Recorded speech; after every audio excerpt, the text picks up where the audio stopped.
Tourette's podcast is not a medical advice show. It's a show about experiences. In the course of that, we may talk about medications or therapies or stories from the doctor's office, but don't mistake any of that for medical advice or direction. It's not. Get that only from people or places licensed or certified to give it, not from a massively fun and action-packed podcast about our life experiences, such as... I mind my first vocal tick. I can still remember it quite vividly. Waiting outside that doctor's office, I knocked on the dashboard in the front seat and said peekaboo.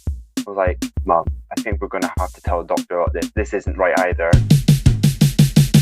This is Tourette's podcast, made possible with support of the Tourette Association of America and part of the Geeks Rising Network.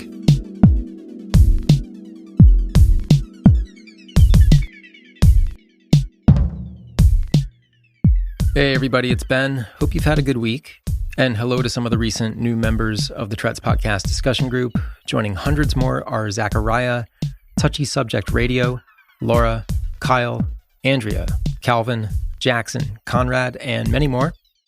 The discussion group, adminned by Sophia in the UK, is the best place to have group discussions and chats about the podcast or the people we've had on it, or your own experiences out there in the wild with Tourette. Or questions. I mean, if you don't have Tourette syndrome, you can still join. It's all about awareness and advocacy and, clearing up misunderstandings. And if you request to join the group, do Sophia a favor and answer the 3 questions you're presented with on the way in. We have 3 very basic questions. It's really the only way we can separate out the robots from the real people.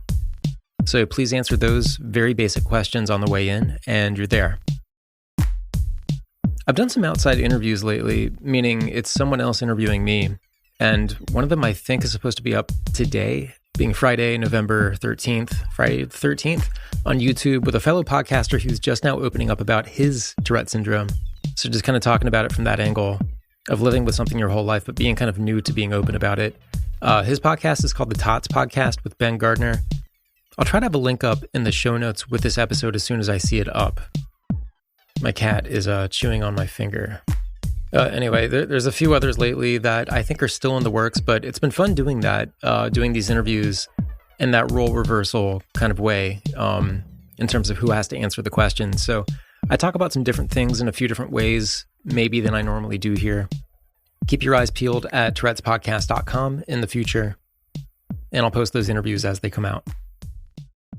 Let's do a question from the mailbag this week before we get to our conversation. A seriously good talk. Details in a minute. Question here from Ryan. Hey Ben, do you read books? I know that's a strange question, but let me explain. I used to read a lot, but my ADHD has made it impossible lately. I can't seem to focus on the page, or I will read the page and then get to the end and realize I didn't pay attention because my mind was on something else. If you have any advice, I would appreciate it.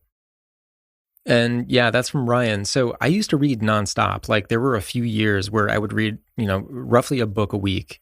So, a little bit more than 50 books a year. And I don't know why I was able to focus like that, because in general, I completely relate to what you were saying about your brain kind of flying away while your eyes are going down the page. And anyway, yeah, it really depends on the time of year for me. This year has been so heavy with work and projects and so on. And plus I read a lot of news, so I do read, but in terms of sitting down with a book, I've only really read one this year, and that was a book called Beetlebone by Kevin Barry, which was excellent and made me want to read more.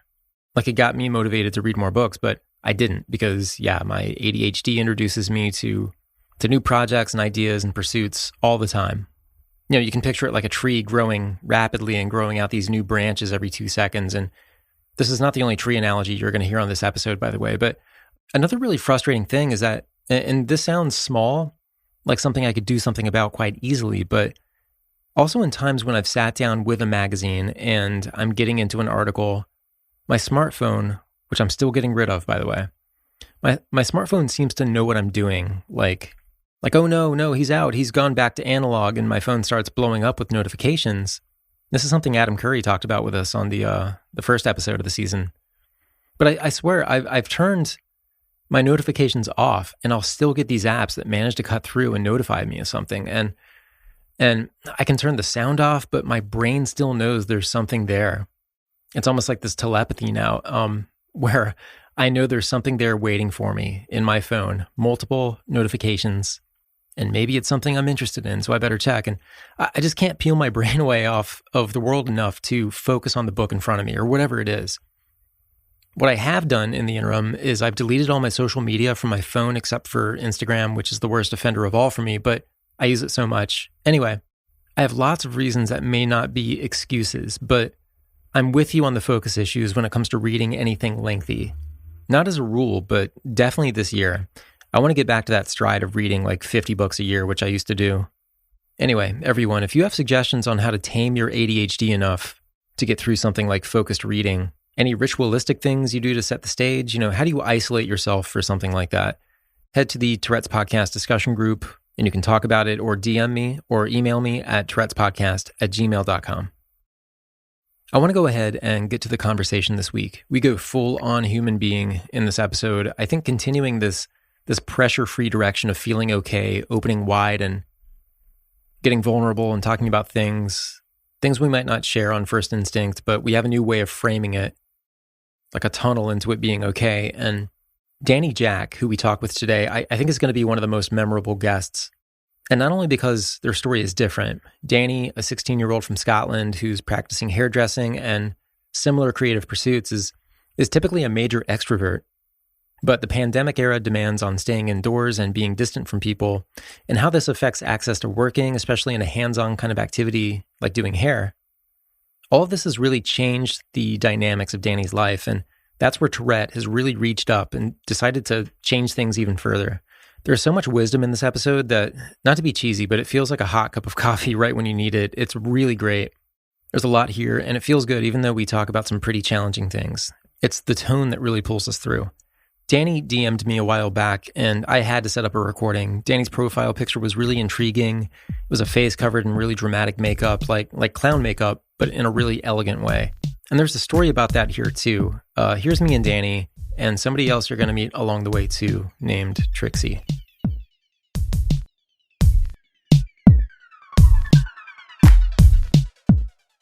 Hello, I am Danny Jack Fowley. I am a non-binary 16-year-old from Northeast Scotland. I am currently studying level 2 hairdressing, and I have Tourette's. And you had mentioned to me that Tourette was kind of a recent sort of thing that showed up with you. What's the story with that? Is it something that's kind of developed since childhood, or is it something that just kind of came out of nowhere? Well, I feel like it kind of came out of nowhere because over lockdown, it was very stressful, and of course it was stressful for everyone. But I would see myself as a very busy, social, extroverted person. So when all of that was kind of just stopped very suddenly, I feel like I would put this in like finger quotes that I had time for it now, whereas I didn't before. That's interesting because that is something we kind of talk about on the podcast is, and this is different for everybody, but, you can keep yourself busy and get into the zone and your tics maybe don't come up quite as much or they don't bother you quite as much. And yeah. And so getting into, because I've definitely observed an increase in my own ticking since the lockdowns began. And yeah, it is because I feel more comfortable in my home. I don't have, observation from the outside. It's just me and my pets. It's almost like, yeah, my tics have more room to play around, I guess. And I've developed new kinds of tics, and none of these are really bothering me too much, but there is more of it. Typically, did you say you were really extroverted and just kind of busy? Yes, absolutely. Yeah. Okay. One of the things that I did before lockdown was I was a member of the youth council for Aberdeenshire, which is where I'm from generally. So that was something really interactive and a people thing to do. Is that something that you were asked to be a part of, or is that something you pursued yourself? Well, it was a part of something that came from my school. So it's a large collective of people that meet up called the Forum. And it included people from all sorts of areas from all different schools. And I started this when I was, I'd say, around 14. So it's a few years. Mm-hmm. And like progressed my way upwards and upwards until I was a council, and then I became a youth convener for drugs and alcohol awareness, and that kept me busy for quite a good while. So would you say that this is something that, did you sense anything like this in you before when you did have more of an active life before the lockdowns, or but what do you think it was? I mean, I know you said it's, during the lockdown, it's like your Tourette has more room to kind of come out, but did you feel it before? I would say, looking back on it, there was maybe like very, very slight signs, like very like sorry. There was like very mainly minor signs looking back on it. And it could have been Tourette's, it could have not been Tourette's. Have you seen it or anything else like it elsewhere in your family, your parents, or anything like that? Well, the story with my parents is that they were both addicts and had many multiple things going on in their brains and all that stuff. So like, I feel like I didn't really get the best selection of the wheel. Does that make any sense? So, typically, and I don't know if typically is the right word, but, people growing up with Tourette, the first tics kind of show up when they're, pretty young, 5, 6, 7, 8, 9 years old. And, it may change over time. It may go away, in their teen years, or it may get worse, or, it's definitely all over the map. But there are other things sometimes that come with it, the anxiety, depression. It's like in my early days, before I knew that Tourette was something that people were going to maybe point out about me or pick on me for, the tics didn't necessarily really bother me because, and I just said this in another conversation with somebody else, that it's almost like my earliest tics kind of felt good in a way because they were kind of satisfying. I felt like I was getting something done. I guess the other piece is like anxiety. That was definitely stuff I noticed really front and center about myself. Like, why are my friends not scared of this one thing that I'm really scared of? And that I felt like set me apart more so than my tics did in my early years. Like, did you have things like that you had sensed about yourself that seemed to kind of orbit a Tourette diagnosis? Well, I definitely, as I mentioned, have anxiety for sure, which I think is, I've been through the social system quite a lot. I'm in my home that I'll stay in forever now. But I was put through that quite a lot, so I'd have a lot of anxiety and worry about where I'm going next, what's happening. Yeah. So of course, there was a time when all this was happening, so I was like very confused and very worried of what was happening. Of course, separation anxiety and all that as well. And we figured out now that I might have ADHD as well, which, looking back on, especially my English classes, I find it hard to focus, and I would get like either really focused on something that I probably shouldn't be focused on, or mind will just fly away as to someone else. Yeah, I can see where some things were. So your youth was definitely filled with a lot of things that, I guess would give anybody anxiety. I didn't go through anything like that.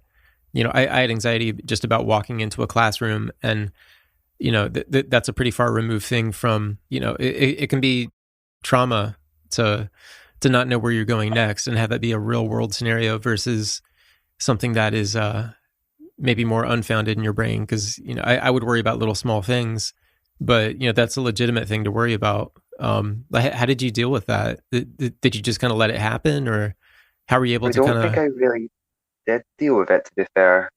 I think I would just kind of like push it away to the back of my mind and know if it wasn't like, for example, a bad placement I didn't like, I'd be like, push it to the back of your mind, ignore that it's happening, go into your own little bubble, it'll be over soon. Yeah. Kind of means that. And I had my brother with me, so we would always play together, but we'd fall out constantly because the both of us were always quite stressed.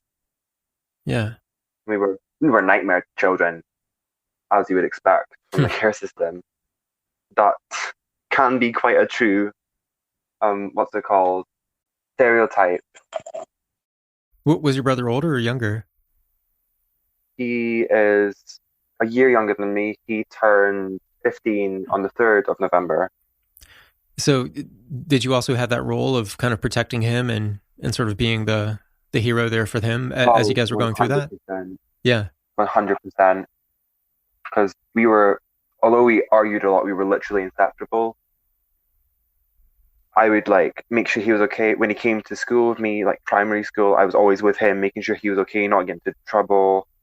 And same when he was in the academy for a little bit. Does he have anything in common with you neurologically, or is he? It's not always easy to tell, but do you see the things that you have in him as well? He 100% has anxiety like me. I don't even think he knows it, but he most likely does because he will overthink things like I do. Yeah. And he definitely has, not to be rude, but starting up for him, you know? Yeah. Like, he used to live with us, and now he's off living in a group home somewhere else. Because he couldn't stay with us. Is it hairdressing that you said you were that you were going into or have been doing? Because that, I definitely equate that with, and let me know if I'm characterizing this the wrong way, but I definitely kind of associate that with art and expression. And sometimes I feel like people who do go through, Absolutely. it's, when people go through really difficult times and, whether it's generalized anxiety or, situational, where you really do have a legitimate reason to be anxious, worried, scared, whatever it is, it kind of pushes you into, parts of your brain that don't often get accessed when times are easy and times are good and times are charmed. And it's like you, at least with me, it's like, that's kind of an exploration that helps me to kind of visualize things and I associate things. And that's definitely helped me when it comes to, I think, understanding of music and visual arts and photography, which is what I do for a living. And it seems, and we hear this all the time too on the podcast, is, music's a huge thing. Art is a huge thing. It's such a heavy presence in the Tourette community, creativity and all that. Like, do you see that as kind of a, I guess, how did that start for you? Was it kind of an escape of sorts, or how did that work? I would say that my creative journey has taken quite the journey. Yeah, that makes sense. Quite the journey. I'm a vivid singer and performer. I will perform at any chance I get. Yeah. And I did my National 5 exam with a advanced higher, which is basically, to explain the exams, like your low-level exams, and I did it as a high-level exam. So that was fun. I also found a couple of years ago now that I was quite into makeup. So I'm not very good at like drawing or painting or anything like that. When it comes to like changing my face or putting colors on it or painting it or doing something that I think looks pretty, I will put that into my face as art. Yeah. Like, of course the podcast won't see this, but you'll see this. My little profile picture. Yeah. Mm-hmm. That was how I was feeling that day. I was feeling like a clown because I was getting picked on a bit. That picture is really striking, by the way. And it's really, really expressive. I mean, it's one of the things where, so you messaged me on Twitter and your profile picture was like, oh yeah, that's stunning. I mean, this sounds kind of like an obvious statement here, but being visual arts, but I mean, it really is a visualization of emotion. And I thought that was just completely apparent. And it's, it's like a language, it's like a way to communicate. And, I felt like I read that, pretty immediately because, like, in a way to describe it is that there's a side where like it's all pretty and angular and sharp and edgy. There's also a side that's pretty much just a black shape, which is like where I'm trying to hide behind and not have people see almost. The same with like I've drawn up my lips in like a sharp shape and my brows aren't the shape that they should be, and I've got this contour on my face that isn't my natural face shape. It's like almost I'm trying to change to be someone that I want them to see.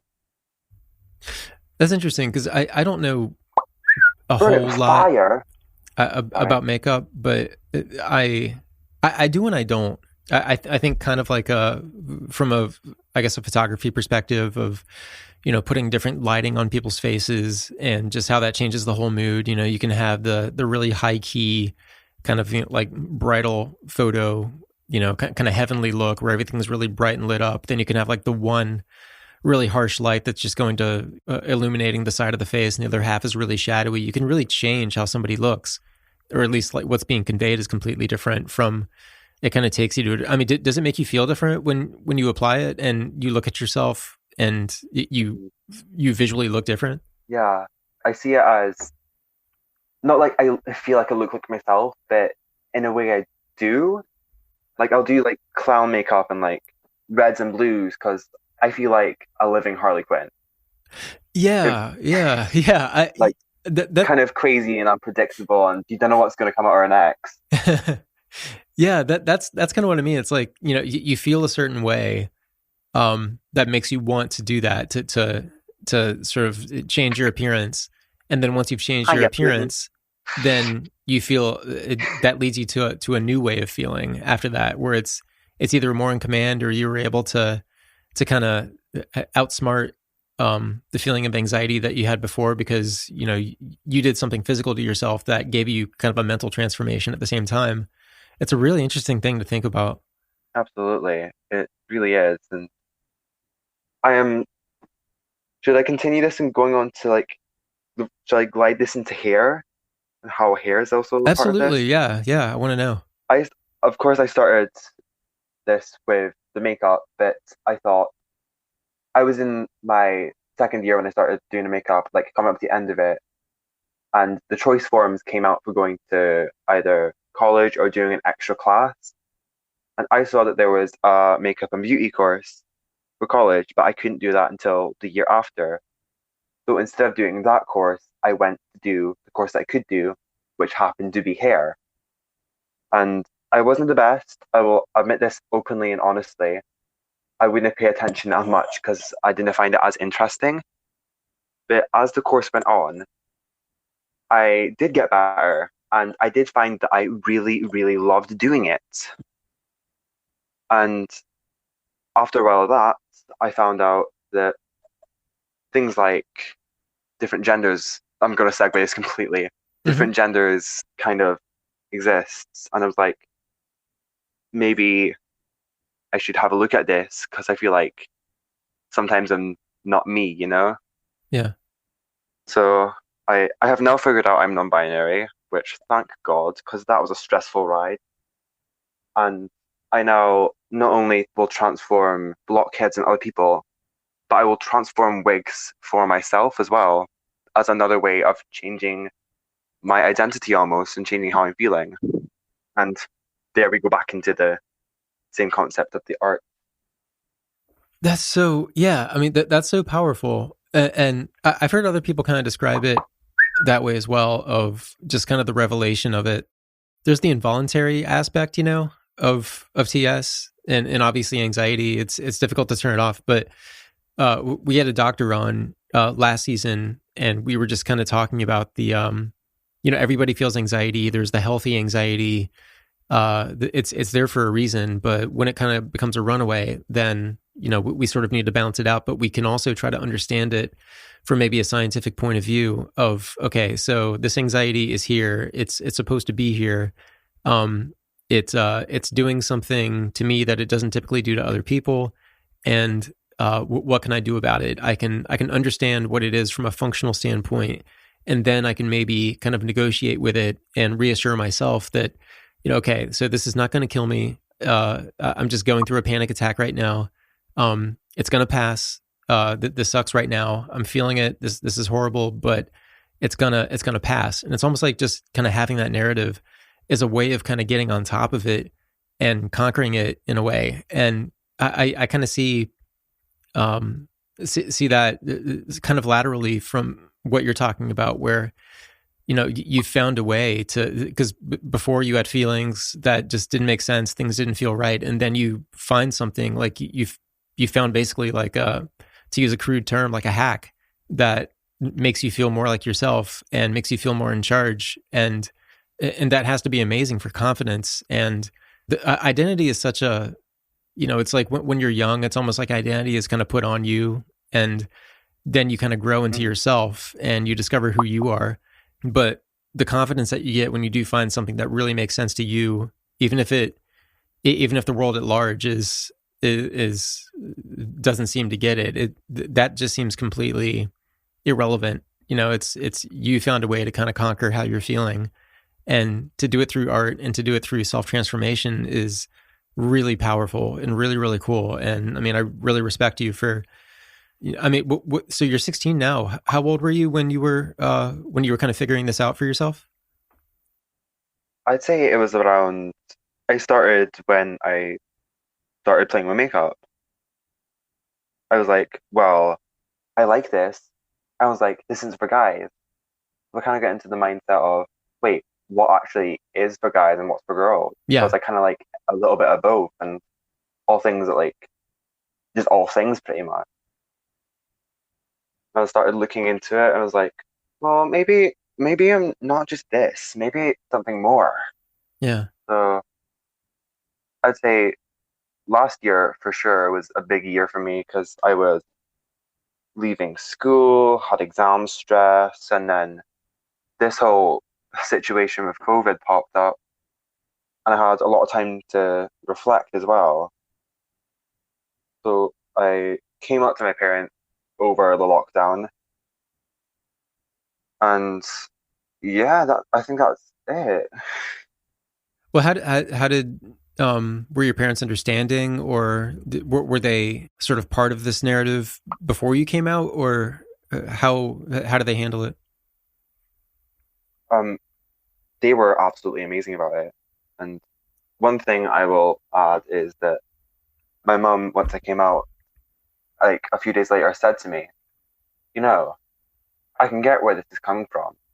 Because apparently when I was younger, one day I said to her, hey mum, what if I wasn't a boy? It feels a bit weird to be a boy sometimes. And like that was when I like first arrived here when I was like 7 or 8. And like me not knowing any of what this was at that age, saying something like that, like all full circle almost. Yeah. Like, this makes sense. So I think I, in a way, knew when I was a few years younger than what I am now. But I didn't know what it was, or if it was just random, or how I was meant to feel. You know, we've talked about this kind of thing before, how parental support of any kind is massive. There are people with, with Tourette who don't have that parental support, or they think it's something that you should just kind of like, just tuck down and just keep it to yourself. You're not going to be, you're gonna stunt your success if you let this thing get the best of you. And sometimes I think if you don't do that, then it is getting the best of you. You need to, it's like, kind of finding your center with it and identifying with it. And I mean, for me, I didn't do that until a few years ago. I was in my late 30s and my life is so much better now. It's so much more calm. And even when I do have bad tick days, the confidence side isn't quite so bad, because I feel like I've done something to improve my life by talking openly about it and accepting it, and having the community or finding the community of people who are completely supportive with it, and they know where I'm coming from, and I don't need to explain myself. And is it a sense of peace or something that you feel now that you felt coincided with tics showing up? Yeah, well, now you're saying that you like to reach out to people and get their experiences and educate people. I feel like that's very similar to what I've been doing recently. Like, I've been finding out every possible thing I can about Tourette's and where it comes from and all. Like, I'm on to learning about neural pathways with my mates that know science stuff. Yeah. And like, I'm that invested in it that I'm trying to like learn as much as I can so I can help other people understand and not think when I hear Tourette's, oh, it's this swearing disease.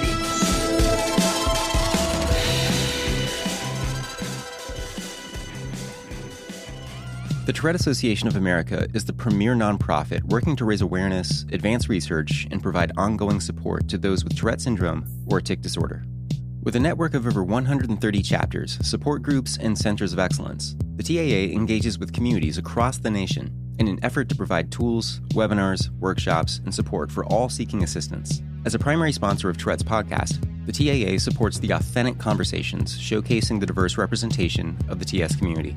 To learn more, visit Tourette.org, TOURETTE.org.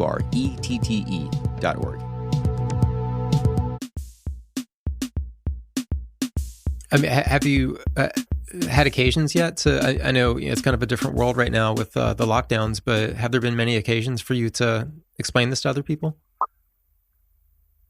Shockingly, there has, because of course I'm in college.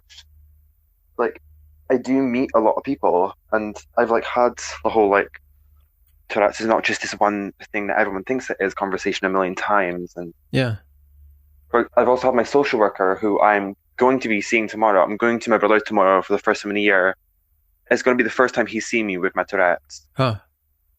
And I'm going to teach the social worker everything I know about Tourette's, because it's going to be like a 4-hour journey. Wow.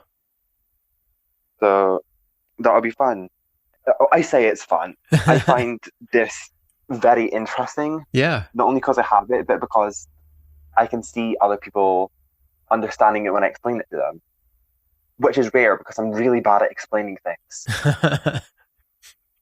That sounds amazing, though. I mean, it's, you know, the language changes, and there's a lot of conversations in the world right now about variety and differences, and appreciating the variety and appreciating the differences out there among people. And I feel like it's a good time right now for people to be receptive about things that they don't understand, or at least accepting that, you know, okay, here's this thing, I've heard about it, I think I know a thing or two, but, you know, I guess I got to go ahead and admit that I don't really know what their life is like, or I don't really know, you know, what they feel like in their private time, that sort of thing. Yeah. And I sense more and more people accepting that, you know, it's time to listen to people's stories, because we thought we had it right and we really don't. And it's, and I say that generally, I guess, to everybody listening, because it just does feel like a good time to, you know, to share these stories farther, and, you know, like just come up with our best analogies for, you know, okay, so here's how I can help you understand, you know, the whole thing of try to hold your eyes open and don't blink, or, you know, whatever it is that helps people relate.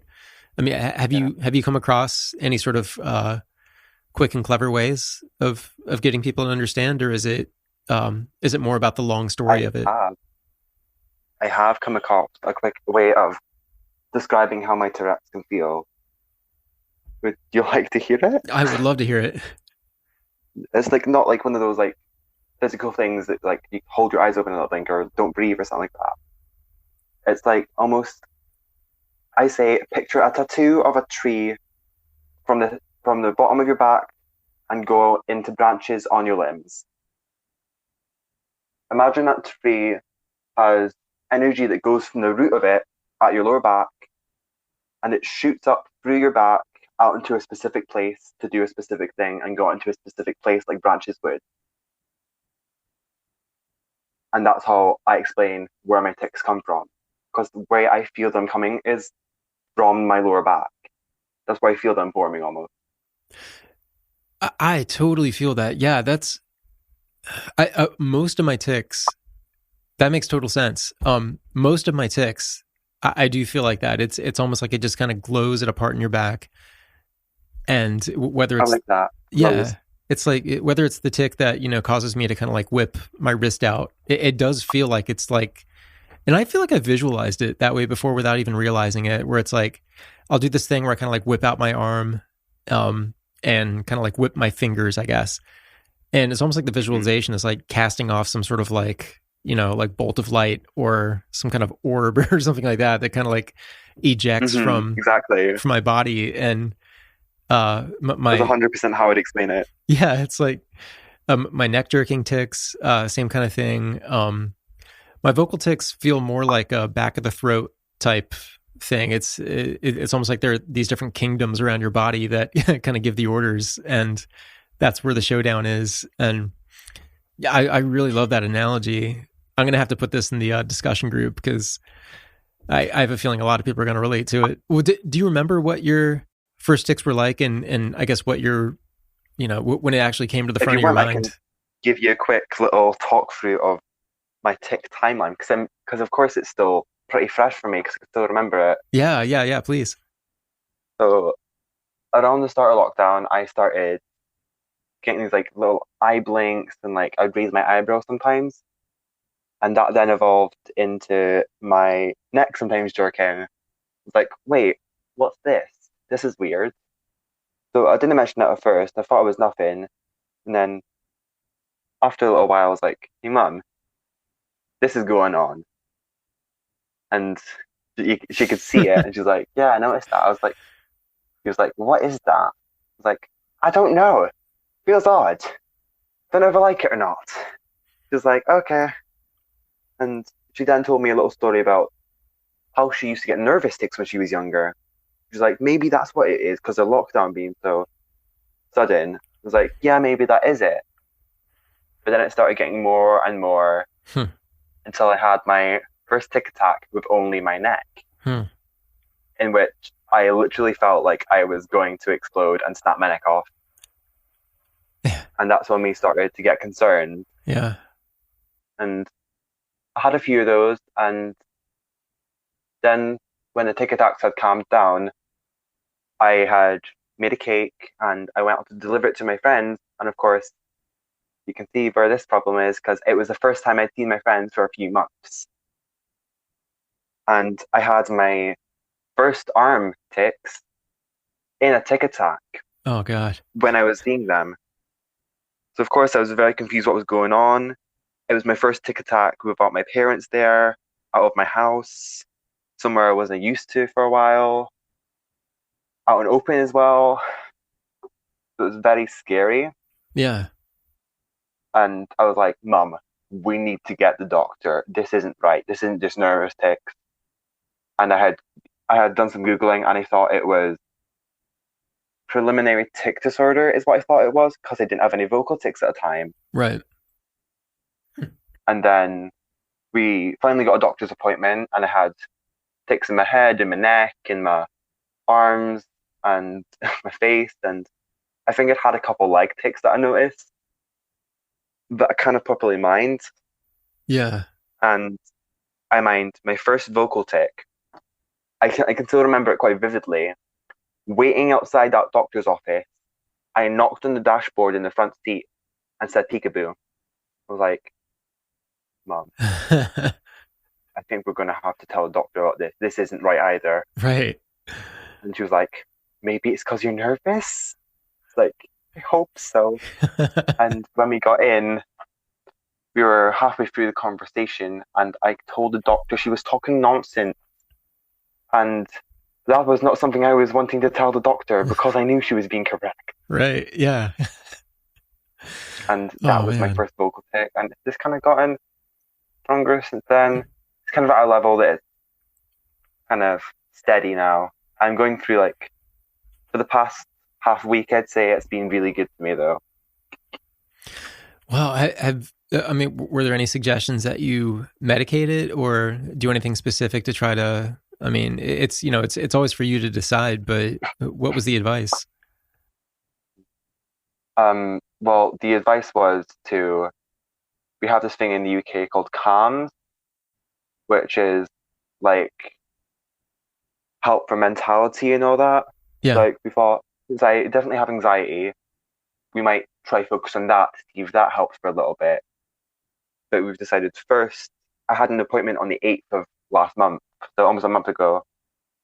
And we decided that we were going to go for the medication route until we can get that other route opened where we can actually do like the whole face-to-face and talk about it and make sure that everything's okay and how we can deal with it. Mm-hmm.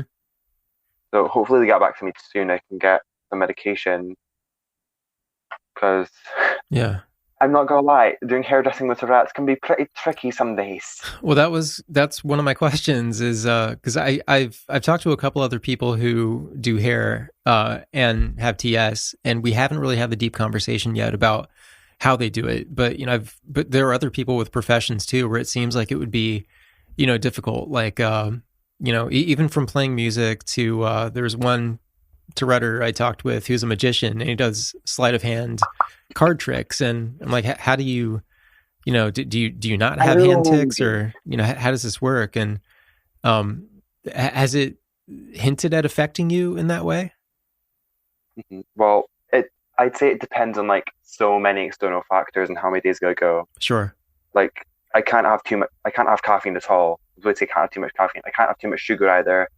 I have to have a really good sleep, which sometimes can be pretty difficult. There's also the fact that I could be stressed about something that's happening that day. It also depends on the days because I have to go into college on a Monday and a Wednesday, and the Monday is fine. But on the Wednesday, there's people on my bus that will be like whistling and set me off. Yeah. Like with whistling, that's one of my biggest triggers. Because if someone whistles at me, then I will whistle back. Yeah. And my whistles aren't quiet anymore. They have found a way to get louder when they were loud enough before. Yeah. So thank you for that. There. Wow. But yeah, as far as in my class goes, I'd say similar to makeup and singing, doing hair is something that I'm really passionate about and something that I'm focused on. Yeah. So it kind of not goes away, but it's less. Yeah. And sometimes I get the odd head jerk or like I'll click my fingers or a whistle or something like that. But all in all, it's quite good.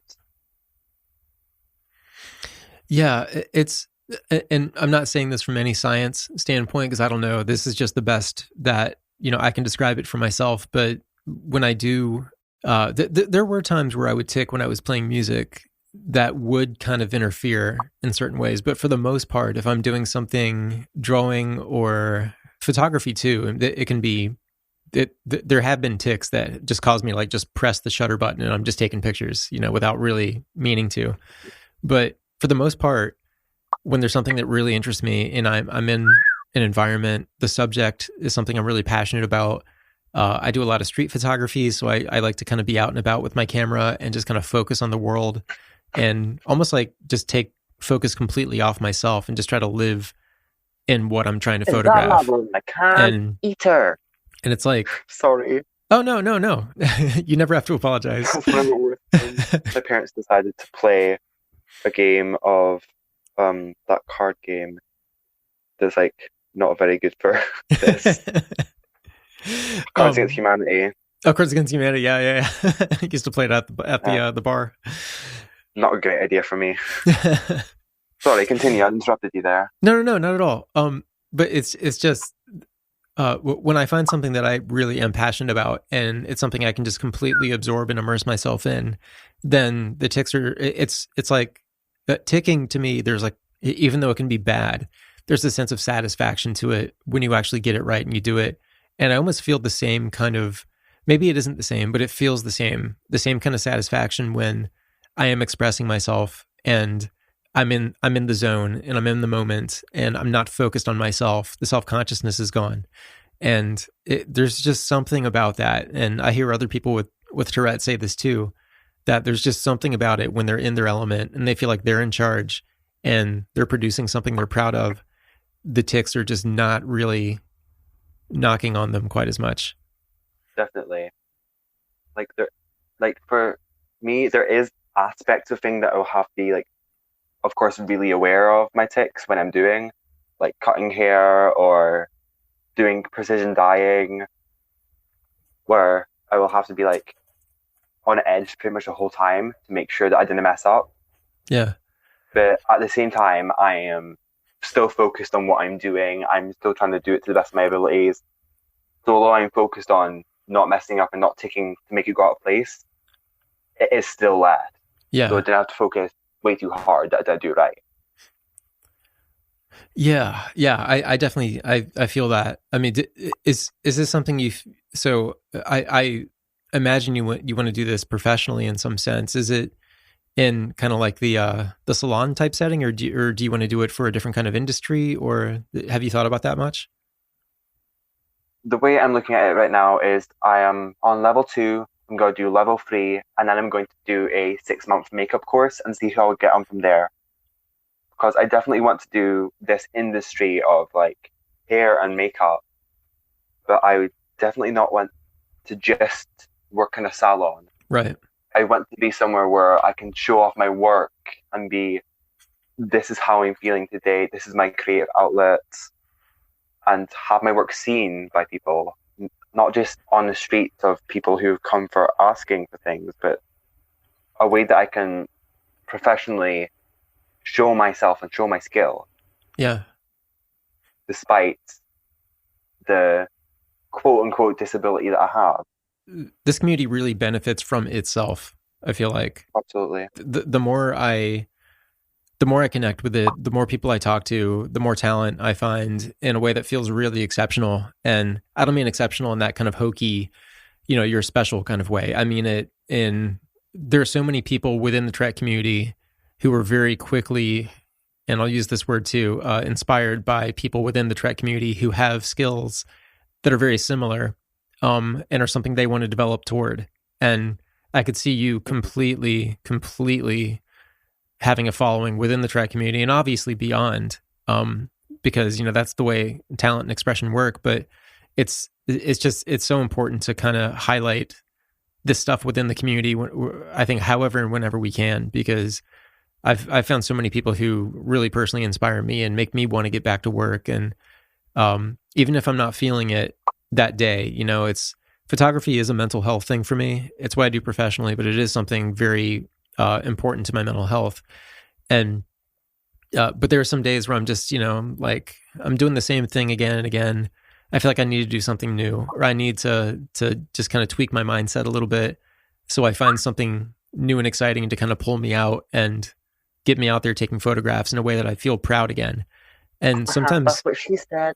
It's like sometimes just talking to people in the community, the way you describe something, the way you describe the sense of transformation and command and identity with what you do, and then artists like Louis Rossignol and other people who are different kinds of visual artists, it just seeing things through their lens and kind of sharing time hearing from them completely energizes me. And not just from a Tourette standpoint, but also, kind of, because I feel like we all kind of come from the same angle, even if we have completely different life experiences. And, just hearing you describe things the way you describe them really helps me and gets me excited again about, it's a nice day outside. It makes me want to take a walk and just bring my camera and photograph things I see, maybe in kind of a different way. But I don't... If it's a bright day outside and I know we're going out, I'll be, oh my God, I can look like this, and I will do something pretty on my eyes, and I'll coordinate my outfit to it so I can show I'm presenting an image to match the day and how I'm feeling. And as far as the whole Tourette's community, in a way, knowing what we're feeling, I do get that, because I've listened to a few episodes of your podcast, and whenever someone's describing their Tourette's, I'm like, I have never in my life met this person, and I probably never will meet this person, but I feel like I can resonate with them so much already. Yeah. It's it's kind of like a free therapy session for me, doing these conversations, because yeah, I get that. Like, for that reason, just that relatability of, and the way you describe things with, things just kind of sourcing from your back, and the analogy with the tree and everything is just, as you were saying it, I was completely following it and kind of like, laying it over myself in a way. And as you were describing your tics and the blinking and the head jerking, I was kind of doing them as you were saying them. So was I. It's I don't know if it makes it easier to appreciate, or if it's just that mystery part of Tourette, where if you do a tic, I'm going to do it too in the same way, because I want to experience that. I don't know how that works, but it does. It's really weird. I feel like it's like almost a trigger, but not in a way that is negative. Right. Like, I've named mine. I've named them Trixie after Trixie Mattel, the drag queen, because Trix sounds like ticks. Like, if someone's telling me about a tics and they tell me about a specific one, or like a simple one even, then I'll think of it as like, oh, Trixie wants to try that, and she'll try it, and I'll be like, oh, okay, that's how it feels. And then it like satisfies us both. So your Tourette has its own identity? It does. It does. We've given it a name, and we have done a character card for it before. I'm gonna tell you where that is now, but like, their name's Trixie. They are slightly insane, but we love her. She's the voice of the party. She never shuts up. And she will offend you, but, well, she'll tell you got to get used to it. That's kind of neat because in a way, it's almost like using your Tourette as a mentor to yourself, if that makes sense. Mm-hmm. I hope I'm describing that the I've right way. definitely learned so much from this. And in such a short time as well. That I've never I've heard people describe their Tourette as something, that happens separately from themselves, but I don't know if I've heard anybody so directly link it to, an actual, personality or identity, and then ascribe, and maybe ascribe is the wrong word because it's something that's probably just presenting itself to you, but having an identity that you can appreciate and enjoy and learn from that's one of the best ways I've ever heard anybody describe their relationship with their TS. That's amazing. Thank you. So I know there's a big question mark on the world right now in terms of the lockdown and, how long things are going to last and what's ahead. But, I mean, are you kind of eager to get back out to the extroverted side of yourself and kind of get back out into the world? Or, I mean, are you also kind of appreciating this time? Well, I'd say although I was extroverted before, I'd say from this whole lockdown experience, even though I have now got Tourette's, it still feels so weird to say this. But even though I now have got Tourette's, I would say I'm probably going to be more extroverted because I went to meet new people and make these new experiences and all these new memories of although it's not get the doofers, man, get the doofers. Sorry. Although it's not I'll try to use a different word. Although it's not a stuck characteristic of making a point of this is who I am, this is only who I am. Mm-hmm. It is I went to make these new memories as the quote unquote new me. The new me that I'm now proud of. Because I feel like in such a short period of time, I have gone from being is there a cure to Tourette's? I need it now, to being actually, would I take this cure if it was presented to me? And then I don't think I would take that cure. Right. Because this has become part of me. And I, in a way, love it. And I feel like a lot of people would love it as well. And they should, because it can be quite a beautiful thing. Although it is painful and it can be hard on some days, it is a beautiful thing. I'm actually really excited for you because, even though you don't know exactly what the future has in store for you in terms of your Tourette and your tics, are there going to be painful tics coming up? Are there, there already are. Yeah, but it's walking into it with such sort of a positive affirmation. I feel like it's important to, and again, I'm not talking from a science point of view because I don't really know, but I do know for me, the stress and anxiety are what bring out my tics more than anything. Being really stimulated by something or stress and anxiety. But I feel like even though I'm ticking a little bit more now, I'm comfortable with it, and the individual tics aren't kind of biting me quite as much. And it's because I feel better about not just my TS, but the way I've kind of realigned my life in a way. Because of this podcast, I mean, it's really given me courage to do things that I wasn't, in the position to do before. And just, I guess, conquering fears and anxieties and things like that, if that's the right way to put it. But it's because of, the positivity that I ended up finding and getting away from the pessimism about myself. And I feel like you've kind of really primed your future in a really nice way. And it definitely makes me excited for you. It's great. I'm a cannibal now. Oh, God. That's not where I was going. I was going to say I totally agree with you, and I really can't wait for although you are, how old are you? I'm 40 now. Wow. Well, I was gonna say, even though I am young and well, you're 40, I not look forward to my life. I look forward to life as other people, and I look forward to your life taking you where it's going to take you. Even though you are older, you are 40. You will probably still go really far, and you still have like a whole year journey ahead of you, as do I. Like, I don't feel like a journey will ever stop for someone when they reach a certain age.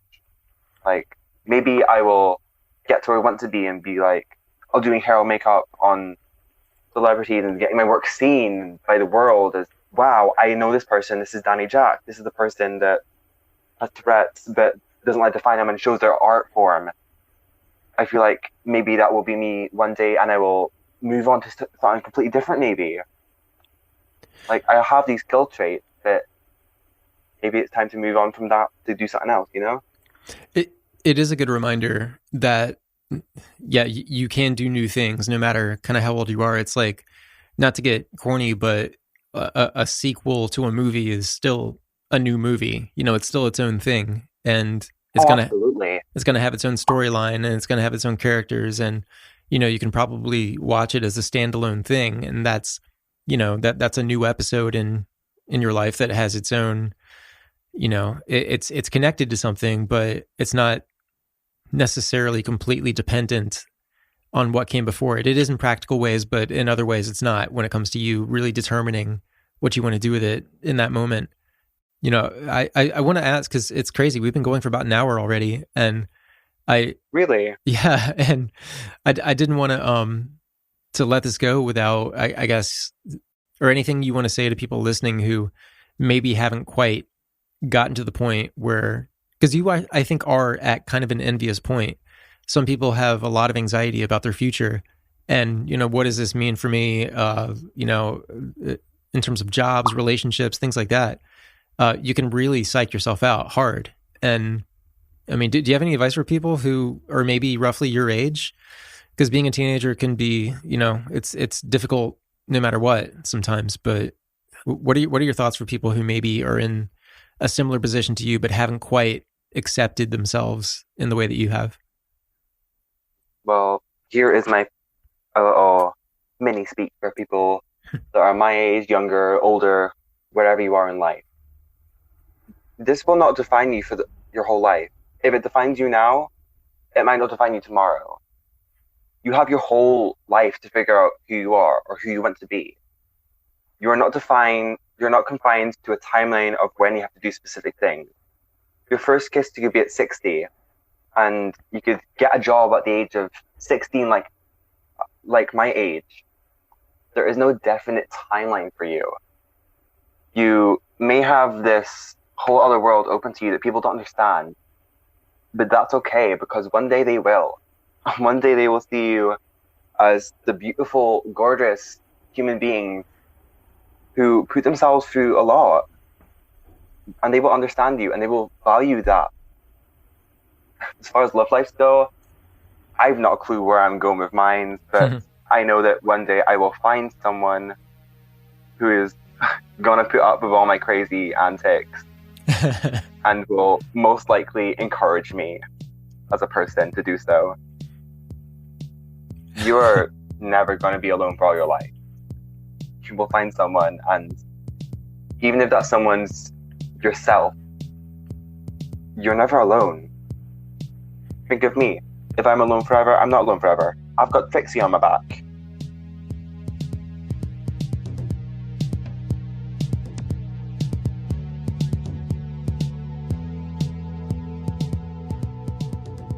All right, thanks for listening. Danny, that was beautifully done. We're going to keep in touch, get some updates on you and the trouble that Trixie gets you in.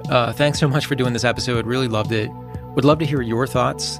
Speak your mind in the Tourette's Podcast discussion group on Facebook. You can contact me through tourettespodcast.com or email me, tourettespodcast@gmail.com. This podcast is fueled by the amazing support of the Tourette Association of America, online at tourette.org, and by individual support from you. You can contribute in small ways if you'd like at patreon.com/Tourette's Podcast. Head to geeksrising.com, the network that carries Tourette's Podcast to a wonderful and wide audience. For this and other podcasts like Bandrew Says and the Sunshine Summit and On the Subject, geeksrising.com. All right, thanks so much, everybody. We'll see you next time. This is Ben.